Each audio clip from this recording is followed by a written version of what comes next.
Hello, and thank you very much for making time for us this week here at the Spotlight Show, a non-partisan show that puts a spotlight on social, economic, and political issues affecting you, the youth, with the name of informing and inspiring action. This week, we continue with our coverage of politics amidst the pandemic, and schools are set to reopen, but seemingly there is a lot of discord amongst the stakeholders. And in our politics this week, 2 young people lost their lives in Muranga. Young people, we have to say it on this show as we begin. We must refuse to be used by whichever side of the political side to cause mayhem. We, the young people, must chart a different path. Joining me for this discussion is Vincent Aketch, a political analyst, and I will allow him a word or two with regards to this loss that we experienced this week of 2 young people in Muranga. I must say that it was baseless, it was reckless, and what we saw that past 1 week is really uncalled for. It's too early to see such things starting to happen right now. All right. It's too early to see such things starting to happen right now, 2 years to the election. Remember that you can engage us on our social platforms. The Twitter handle is at Spotlight Kenya. Vincent, let's begin with the reopening of schools. And it's interesting because 6 days was the time that the government gave parents to return their children back to school. Now, 2 weeks ago, stakeholders, beginning with the president, seemed to be very cautious about the reopening of schools. This is a complete U-turn from the earlier position. Is it a good idea then to reopen schools, and more specifically with such haste? First, I think I must applaud the government for the steps they are doing, because at the end of the day, life must come back to normal. Schools must be reopened. But looking at the numbers we had today, 420 people have been confirmed. I think I was okay with the schools reopening yesterday, but as of today, I think we must reconsider that. Because if we don't reconsider, we might see what happened in Israel. Okay. I mean, they opened the schools in July, and immediately they opened the schools. Their numbers went up. I mean, they went so high. Yesterday I was okay, as I've said, but as of today, let's rethink about it. And parents would seem to agree with you, because they are on this move. They say that it's an insensitive move by the government, considering their economic standing due to the pandemic. My question is it not an insensitive move, as parents have said, given the short notice? It's a bit hard to respond on that basis, because again, this is the first time we are experiencing this. Remember, it's been called novel. The meaning of novel means that we don't know what to expect next week. We don't know what to expect next month. Therefore, I just request the parents to try their best. I know they are not at their best right now, but I just request them. Just try anything you can, because at the end of the day, these kids must go to school. These kids, as much as they are staying home, they are traumatized. They are disturbed. And if we make them stay home for any longer than now, I think they might even forget what they've been taught in school. Therefore, I urge the parents. I know they are not at the best state right now, but let's try what we can. But you agree that this is an insensitive move from the part of the government, giving parents 6 days? I mean, they should have known this earlier. Don't you agree? You know, they've been saying that Magoa stand to be a propaganda man from the ministry, because he's saying this today, he's saying that one today, the next day. I think the parents are in a state where they are right now, because the Ministry of Education had been giving them different information every day. Okay. They've not been consistent with the information. That is why we have the confusion we are having right now. You're talking about, so blame also shifts now not only on the Ministry of Education. You're saying that they were dependent so much on the Ministry of Health to give them the guidelines. All right, let's move this discussion forward. Because again, the reopening of schools, let's face it, Vincent, it is fairly a complex matter than just the CS, reading a communique or a press statement. But with the pronouncement, schools shall reopen because he is at the backstops with him in matters of education. But let's move this discussion forward to the strategy.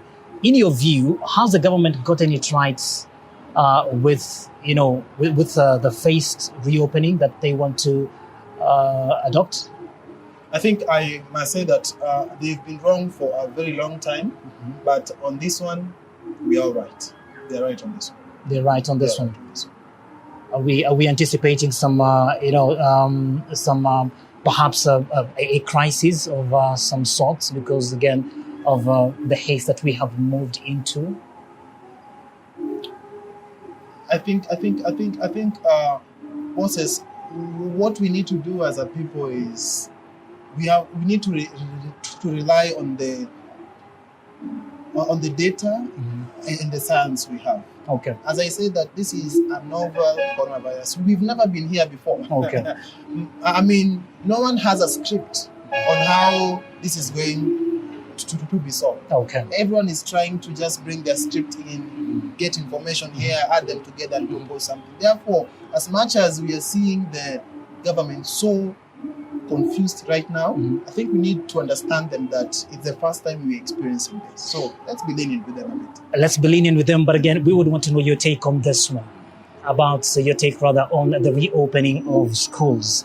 Magoha, the CS of Education, said that the 13 billion shillings capitation funds to support the free learning initiative have already been released or dispersed to schools. Further directing principals not to send students away because of issues related to fees. The Kenya Secondary Heads of Association are saying that contrary to what he says, there are no funds yet in the schools. There is also fear amongst the parents that they may be the ones to shoulder the burden in terms of the cost of treating should there be a spike in coronavirus in our schools. And my question here is it tenable or are we steering into another crisis in our education sector? I think as of now, I want to believe in the words of the ministry that they've disbursed this money. Okay. Therefore, I think, Moses, to be fair to them, just to be fair to them, I want to believe them for now. All right. But again, some quarters are complaining that the high cost of utilities, such as electricity, water, sewerage, and maintenance, which have been, piling up over the months, coupled with inadequate teaching staff and learning equipment, are cause for many to worry today, even as we talk about schools reopening. What do you think? Is it a cause for Kenyans to worry? Because again, bills have piled up in the recent months, and there is inadequate teaching staff and learning equipments. It is a cause for us to worry. But again, remember, Moses. Yes. As I have said before, we've not been at this state anytime else. We don't have a script. No one has a script. No one has a script. No one in the world. No one has a script. Okay. These things we are doing, we are just trying. We're just trying. But now at least the ministry has assured us that no child should be sent home because of lack of money. All right. Therefore, let's just be lenient. Let's try whatever we can. We are in this fight as a whole people. Let's fight it together and let us make this as a lesson to ourselves. In case what we're experiencing now, we can experience in the future. All right. So you're calling for a united front on this one. Exactly. But lastly, so we can finalize on this matters of education, Sosion, the Secretary of NAT, is on record cautioning Kenyans against having, and I quote, exaggerated expectations about social distancing as this may not be achieved. Yet this is one of the guidelines set by World Health Organization and the government to fight this pandemic. And my question to you is, does this inspire confidence to parents that our schools are safe? I want to talk to my friend Sosion that it's time to build confidence in people. Right. Let's rely on science, not guesswork. If schools must be reopened, social distance must be. I fear not to say that most of these people, their kids don't study here. They even don't know what's happening around. They don't know how these kids go to school. They don't know about this. Therefore, for Sosion to mislead, to misguide this country on such lie and things that cannot be verified, I think it's incorrect. Parents need the confidence from the Ministry of Education. But this is, Vincent, this is a concern that our schools might not be safe for our children, and he has said it that we might not be able to achieve this. Is it cause of concern to parents that the schools might not be as safe for our children? I think I would like to advise the Ministry of Education, because as per what they are trying to show us, they've run out of idea. What they ought to do is just the same way they've advised the people that study 8 students and Form 4 students to go back to school. Okay. I think the desks they have in school, the resources they have in school, let us watch how these 3 classes, these 3 specific samples, how it will behave. Okay. After we see how it will behave, then let us try now bringing the grade 1s slowly. We watch, we see what's happening. Okay. Yeah. We have to leave it on that with regards to education matters. It's very interesting to note that the monies that were allocated for second term have not yet been dispersed. We will be following this conversation, and we will be definitely here to discuss on what way forward. Let's take a break and then come back, talk about what has been happening in our political scene in a few. Keep it Spotlight Show.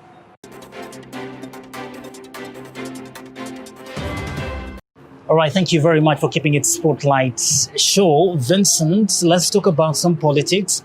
The pandemic hasn't been vanquished. Seemingly, Kenyans have lowered, their guard, with campaigns seemingly in full gear.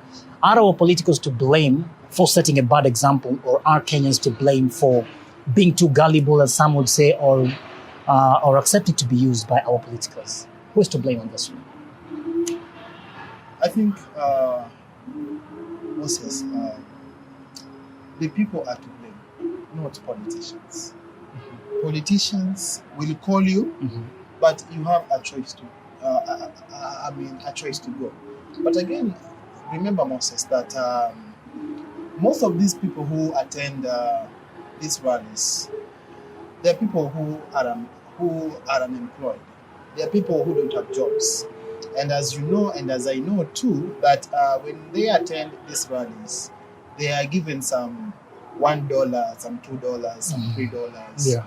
At least for their meals. So you see, for a person outside there would say, because I lack food, and I think, Moses, you can't stop them. They don't have food, they don't have rent, they don't have water. Okay. These are the things they can go and get those 100 or 50 shillings. So for me, I won't blame the politicians. I won't blame the people. I would blame the government of the day, because it is the government of the day that has not been able to provide for all these people as they promised when they campaigned.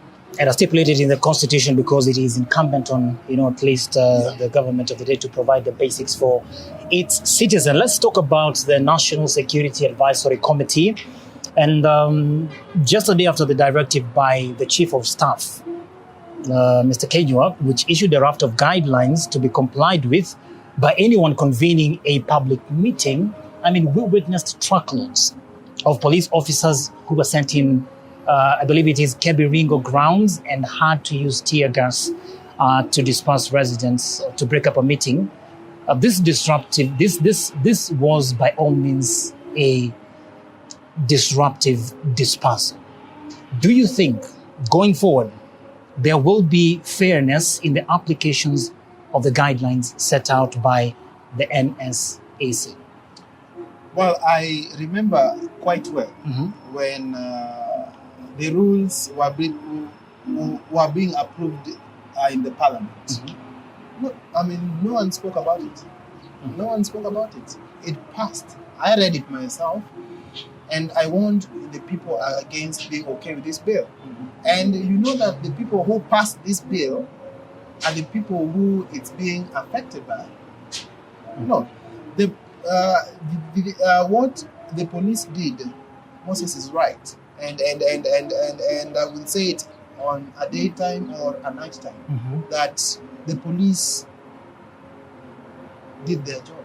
We must not allow violence. But again, I mean, to be honest and to be fair, this is not the case because they seem to be doing their job, to be selective in doing their job, especially in during the pandemic. We saw that when there are some politicians have some meetings, I mean, it is okay. But when some politicians decide to have some meetings, it is not okay. You know, I'm not saying that it is wrong to hold rallies. But when two groups come against each other, two are killed already. We've seen two people being killed. It's not something we should be smiling about. All right. We should be in a sorry state. Okay. And that is what the police are trying to, because you see, once we allow these things to happen week in, week out, we're going to see these clashes everywhere. We can't afford to keep losing people every week and then. It's time that we contain, and to contain what's happening, we must bring these rules in place. I don't care who it's being applied on, as long as you're on the wrong side of the law. And I think, as we know, and I think I agree with them, before you hold a rally, please notify the police.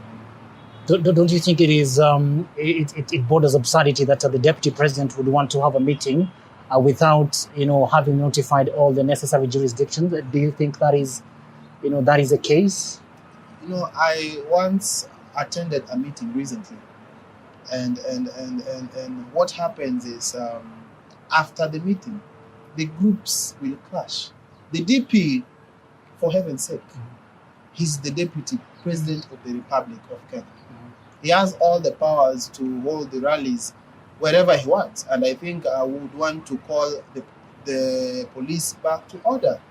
I mean, this is not just a mere man. This is the deputy president of the Republic of Kenya, and he accords, he deserves the respect at the DP. But now the DP also must be responsible of the people. We can't start seeing people dying in 2020. The election is in 2022. The DP must be responsible for all these things. He must take care of the people. All right. Okay. Well, now let's talk about this. The DP's camp has called out the boys in blue, led by Hilary Mutyambai, to stop being used. And he believes that they are being used to fight him. Are the police being used with reckless abandon? I would say it's a yes and a no. It's a yes and a no. I think we've seen the law being applied on him in an unfair manner. It's been applied on him in an unfair manner, and I think it's time. Okay. If we want to live in a peaceful state, we must ensure that the police don't sleep with certain people on the side and now these other people on the court. Let's apply the law in a fair manner. It is also important to know that this is an independent body constitutionally. And it also speaks again, just maybe perhaps your take on this one. Does it not speak of a larger interference by state in other independent bodies? And to be specific, EACC and DCI have been on the radar. Very briefly. I think I would like to ask the people. You will allow me to ask the people. All right. Who would allow a rally whereby people would come and die? Myself, I won't. Okay. Because I put myself in the shoes of those people who've lost their loved ones. That person who's lost his brother, that mother who's lost his son. They won't like it. Okay. Therefore, as long as these rallies, and that's why the police are coming in, to ensure that we don't see people die. Moses, we cannot allow this to happen. Honestly speaking, as much as we are seeing like the DP is being mistreated, but remember the DP has a role to play. He's the deputy president of the Republic of Kenya. Which role would that be, perhaps? You're saying that he has a role to play. Which role is that as we finalize? These decisions are made in cabinet meetings where he sits. And we all know, we all know that he's been missing these meetings. If he has an issue with the laws being applied as they are, the cabinet is the highest meeting we have in this country. Let him appear in those meetings and let him challenge the decisions that are being applied on him in those meetings. If he doesn't attend those meetings, he'll continue being mistreated. I advise him. The secret is they will do nothing to you by attending these meetings. All right. Just go for those meetings. I hope that he has had your advice. Now let's talk about we the young people, because again, this show is about the young people. As we come to a conclusion, in both cases, it's the youth who are mobilized to cause chaos, leading to the death of 2 in Muranga. What would you have to say to the young people who are watching us today, even as we approach the 2022 elections? What would you have to tell the young people? I would want to remind the young people. Right. The people you are fighting for have been spending their 4 years in Mexico, have been spending their 4 years in Dubai, have been spending their 4 years in the US. They've come back to you right now in the villages to look for your votes. Let us think. Let us see what we are not seeing. These people are using you. These people are using you, and after using you, they will dump you. Therefore, I advise the youth that the decisions you make, remember that don't hurt your brother. Don't hurt your sister. There's no need for that. There is no need to hurt your brother. And yes, young people, we are better than this. As we conclude, and very briefly, lastly, to a call that unites Kenya, the president has called for 3 days of national prayer. It should be remembered that it was on a national prayer day that the miraculous happened and the antagonists shook hands. Might there be a surprise handshake in this national prayer that is going to culminate at State House? I think very briefly. I didn't want to say this, Moses. Okay. But if you look at my face, you will see what I'm saying. What are you saying? I can't read your face. What I'm saying is, NASA people should not be happy. Okay. It's too early to call off the game. Remember, there's a game. They might be shocked. Okay. Yes. They might be shocked. Remember, the people we think that are not understanding each other right now. I wish people can see the eyes of the DP and the eye of Uhuru Muigai Kenyatta when they are looking at each other. If you look at their eyes, there's no hatred. All right. Well, time will tell. But again, as they say in politics, it takes 2 to tango. Remember that this conversation continues on our social platforms. The Twitter handle is at Spotlight Kenya. On Instagram, it is Spotlight_Kenya. On Facebook and on Twitter, it is the Spotlight Show. Coming up next is the social segment. Keep it a Spotlight Show.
Hujambo mtazamaji wangu, na kukaribisha tena katika makala mengine ya masuala yanayohusu vijana. Leo nipo katika studio za The Spotlight Show. Nami nakupeleka moja kwa moja hadi katika mwambao wa pwani na tunasikiza jinsi vijana wanavyosema mambo yalivyokuwa yamegeuka na kukengeuka kwa sababu ya janga la corona. Jiunge pamoja nami. Mabanda ya burudani yaliyotumiwa kama sehemu za sinema ili kuonyesha filamu na michezo, sana sana ikiwa ile ya kabumbu, yamebaki ukiwa, huku wenyeji wakilalamikia serikali kuu. Hebu tusikie zaidi kutoka kwa Bwana Salim Saidi. Kwa majina mimi naitwa Salim Said Kibugo. Naam. Mimi ni mfanyabiashara. Naam. Biashara yangu kama hivyo unavyoiona ni ya video. Na labda tuseme una changamoto gani haswa ya hii kazi yako? Changamoto ziko nyingi sana.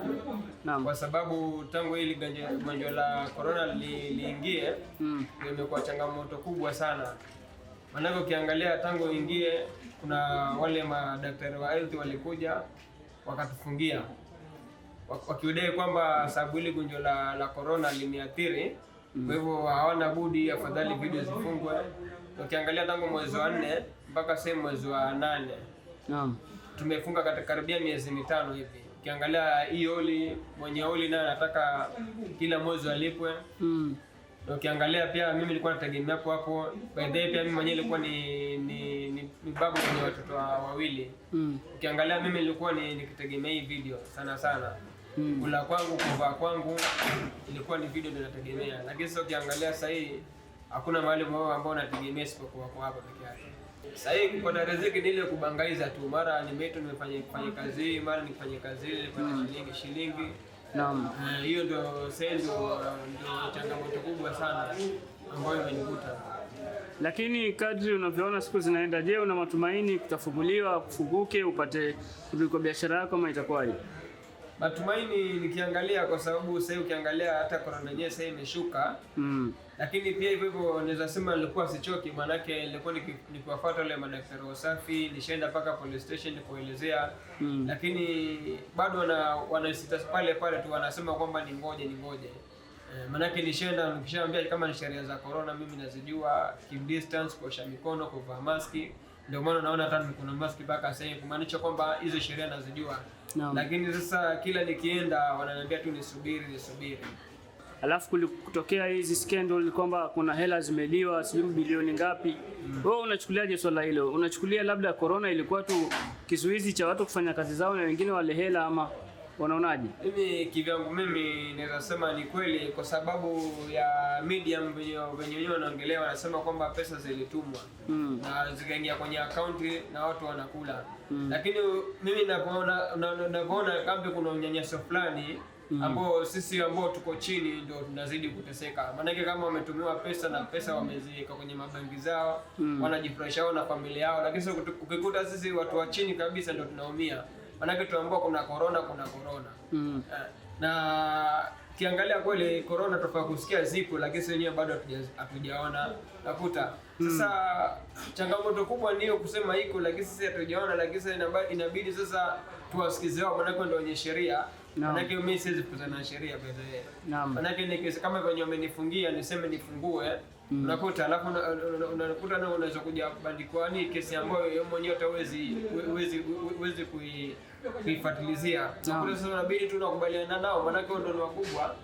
Maana vyote vile wewe shida na mkubwa. Naam. Unaweza mwambiaje kijana aliye pale nje na anateseka, labda hana hela kama wewe, labda jamaa amesoma amemaliza lakini hana kazi?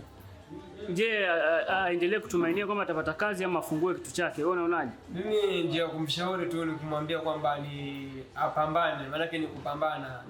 Kama ni kazi atafute na asichague kazi pekee. Bora tu ajue kwamba mimi nifanya kazi ni kazi ambayo inakutilia shilingi.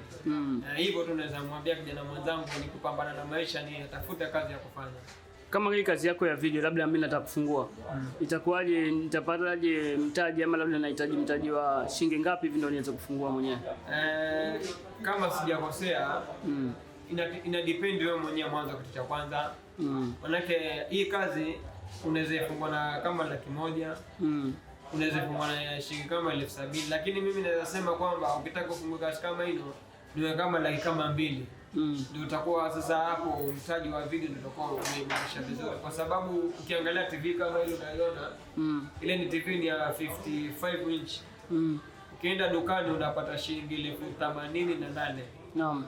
Ukiangalia na ile ngoma ile system pale dukani unaweza ipata 28,000 pia. Naam. Ukiangalia ile DVD ni HDMI ile dukani unaipata na shilingi 6,500. Alafu pia ukiangalia pia mabenchi, kwa sababu mabenchi sasa hii ukiangalia upande wa mbao sasa mbao zimekuwa ghali sana. Unakuta benchi kama kutengeneza unaweza tengeneza na 2,500 ama 3,000. Bora tu upande fundi mzuri. Ndio nasema yani ukipata tio shilingi 200,000 hapo utakuwa umekamilisha biashara nzuri sana, na kulingana na pia holi kukodisha pia. Sasa nikuulize, labda sijui kama unaniambia, lakini mapato yako ya siku yanaweza kuwa makadirio shilingi ngapi? Mapato yangu ya siku kama kazi ni nzuri, uweze kukosa shilingi 2,500, Naam, 2,000 hapo kama kazi ni nzuri, lakini kama kazi ni mbaya zaidi unaweza pata hata 1,200 ama 1,000. Sasa kwa hiyo ukiweka hizo hela zote kufika mwisho wa mwezi uko na kodi ya nyumba, uko na sehemu ya kulipa ya kulipa nyumbani kule, unapata chakula pia. Hiyo kulingana na hii kazi, ukisema kama mwenyewe ina depend na wewe mwenyewe. Kama wewe ukipata pesa unatumia vibaya, basi ile pesa nayo itakuja haitaka. Lakini kama unajua kwamba mimi nafanya kazi, lengo langu ni kujiendeleza kimaisha, pale unapopata shilingi lazima ile shilingi uipangie. Maana ukiangalia kama holi inataka kulipwa, stima inataka kulipwa, pengine sasa kama vile umekopa mkopo ya maana kama mimi tayari nilianza na mkopo kukopa. Nilikopa bank nikapewa mkopo ndio nikaanzisha biashara. Ambao kila mwezi unatakana katika ile mkopo una pesa unalipa kila mwezi. Na ukichukulia tu hivyo unazoona kazi ni rahisi, manake kama utakuwa kwa mwezi uwezi kwa 30,000 ama 40,000 kwa mwezi. Ama madogo unaweza fanya, na kama ni familia yako unaweza kaa vizuri pia. Naam. Shukrani. Mimi naitwa Ali Maluki, mkazi wa Mariakani, John. Mimi ni kama kibarua. Kama nimeshika shughuli zingine mimi ndo nashikilia bana. Sasa naam. Sasa tuseme kumekuaje hivi karibuni, sababu naona kumefungwa hapa. Amesema kule kumefungwa kwa kadria miezi 4. Ni kweli kabisa. Nimefungwa kwa miezi hata 5 katika. Sasa mmekuwa mkipata wapi mapato? Mtu kama wewe ulikuwa unategemea hapa, unapataje mapato? Kweli kabisa tumepitia msoto hapo hiyo miezi 4. Sababu hapa nilikuwa tunazoa narauka, mwisho wa siku unapata riziki nyumbani. Ni mtu na mke na mtoto mmoja. Naam. Napata riziki kwa kupitia hii bana. Unaweza ambiaje serikali kuhusu kuwa support vijana na labda kufungua nchi? Wewe unaonaje? Mimi naona serikali kweli vijana imetusahau, naweza sema imetusahau kidogo. So chenye wanaweza fanya yani ni kwa sababu ile janga la corona pia limeleta matatizo mengi sasa hivi. Unakuta pia vijana wengine wameingia kwa mambo mengine, mambo ya mihadarati na nini, naona pesa vizuri. Alafu mimi naona wakifungua kama mambo at least kidogo yatafunguka, tutaendelea zile shughuli zetu za kawaida kama hizi. Kama mimi sasa hivi haika kusema kweli, naweza amka au una malipo kwenda ile unaingia na kuja kwa barua, lakini mwisho wa siku unakuta kile kipato unakipata si kama kile cha pale mwanzo. Sawa, shukrani. Hivyo basi mabanda haya yatabaki ukiwa sawia na mifuko ya wenyeji hadi pale serikali kuu itakapoidhinisha kufunguliwa kwake. Asante kwa utazamaji wako na usikivu wako mwema. Hadi wiki ijayo tukutane papa hapa kwenye studio za The Spotlight Show. Mimi ni wako Gabriel Amani. Shukrani.